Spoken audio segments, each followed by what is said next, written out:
Good morning friends. देखिए अर्धवार्षिक परीक्षा 2023-24 कक्षा 9वीं विषय हिंदी। तो अर्धवार्षिक परीक्षा का ओरिजिनल प्रश्न पत्र है फ्रेंड्स। तो यहाँ पर आप बिना स्किप किए इसको पूरा देख लें और चैनल पर पहली बार आए हो तो प्लीज़ चैनल को सब्सक्राइब करें। देख लीजिए पूरा प्रश्न पत्र है आपके समक्ष और किस टाइप के आपके क्वेश्चन आने वाले हैं तो देख लीजिए आप। और चैनल पर पहली बार आए हो तो इसे सब्सक्राइब जरूर करें और अपने दोस्तों को जरूर शेयर करें। ये पूरे सवाल देख लें और इन प्रश्नों की आप अच्छे से तैयारी कर ले। देख लीजिए कौन कौन से लेखक का जीवन परिचय आ रहा है, कौन से कवि का परिचय आ रहा है, कौन सा गद्यांश आ रहा है, गद्यांश का क्या उत्तर होगा। ठीक है, इन सभी को अब हम यहाँ पर ऑब्जेक्टिव सवाल के जो क्वेश्चन हैं इनको देख लेते हैं। क्रमांक 1 लिखा है, सही विकल्प चुनकर लिखे। कृष्ण भक्ति शाखा के प्रतिनिधि कवि है। तो कृष्ण भक्ति जो शाखा के प्रतिनिधि कवि है ये सूरदास है। ठीक है, फिर जगदीश में कौन सी संधि है? तो जगत धन ईस बराबर जगदीश तो हो जाएगा व्यंजन संधि। फिर रीढ़ की हड्डी एकांकी किस समस्या पर आधारित है? फ्रेंड्स ये जो है सांप्रदायिक समस्या पर आधारित है। नेक्स्ट, किस जानवर को भी कभी क्रोध नहीं आता? तो इसमें गधा को कभी क्रोध नहीं आता। फिर कामायनी एक महाकाव्य है। फिर वीर रस का स्थायी भाव, तो वीर रस का जो स्थायी भाव है ये होता है उत्साह। ठीक है, उत्साह। अब है प्रश्न क्रमांक 2, रिक्त स्थान की पूर्ति कीजिए। तो यहाँ पर पहला सवाल है, दो बैलों की कथा गद्य के खालिस्तान विधा की रचना है। तो ये जो है कहानी है। ठीक है, दो बैलों की कथा क्या है? कहानी है। फिर श्रृंगार रस का स्थायी भाव खालिस्तान है, तो श्रृंगार रस का स्थायी भाव रति है।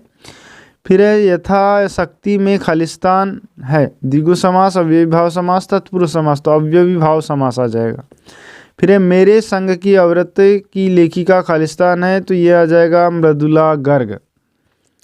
छायावाद के जनक खालिस्तान माने जाते हैं, तो छायावाद के जनक जयशंकर प्रसाद को माना जाता है।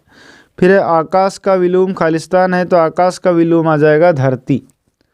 ठीक है, नेक्स्ट है प्रश्न क्रमांक 3, लहासा सही जोड़ी बनाइए। तो देखिए ये सही जोड़ी आपको यहाँ पर क्या दिया हुआ है, लहासा की ओर रीढ़ की हड्डी। तो रीढ़ की हड्डी जो है ये जगदीश चंद्र माथुर का है और लहासा की ओर ये राहुल सौंकृत्यायन।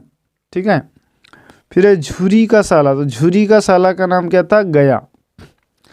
फिर आस्तीन का साफ होना मतलब विश्वासघाती व्यक्ति, तो ये आ जाएगा। ठीक, फिर काव्य की आत्मा, तो काव्य की आत्मा रस को कहते हैं। फिर है श्री कृष्ण में आ जाएगा फ्रेंड्स पीताम्बर, पीला है अंबर जिसका। ठीक है, पीताम्बरम।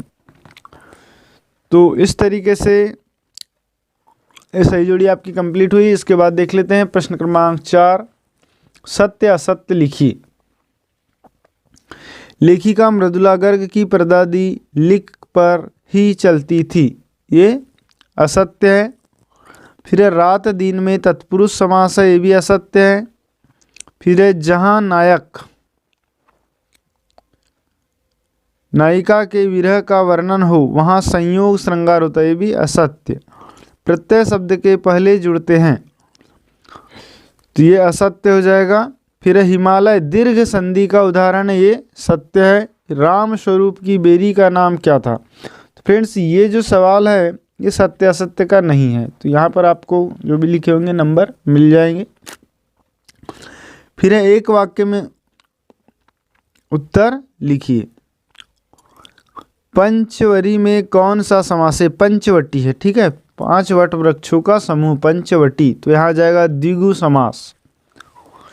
नेक्स्ट है, सबसे बुद्धिहीन जानवर किसे माना गया है? तो सबसे बुद्धिहीन जानवर जो है गधा को माना गया है। फिर एक काव्य 9 2 11 होना का अर्थ है, तो 9 2 11 होना का अर्थ होता है भाग जाना।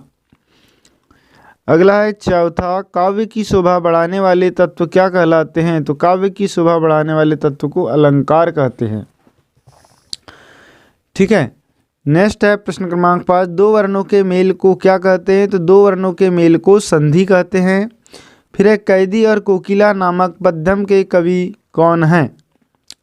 ठीक है, तो ये क्वेश्चन आप देख लेंगे फ्रेंड्स, इसका उत्तर क्या होता है। तो अब ये बाकी के जो सवाल है ये बहुत ही सरल सवाल है, आप इनकी अच्छे से तैयारी कर लें ताकि आप परीक्षा में ज़्यादा से ज़्यादा नंबर प्राप्त कर सके और अच्छे अंकों से पास हो सके। ठीक है, और इसी प्रकार के आप बाकी के प्रश्न पत्र का वीडियो देखना चाहते हैं तो उनका लिंक आपको डिस्क्रिप्शन में मिल जाएगा, वहाँ से आप देख सकते हैं। ठीक, थैंक्स फॉर वॉचिंग। पूरा प्रश्न पत्र देख लेते हैं एक बार।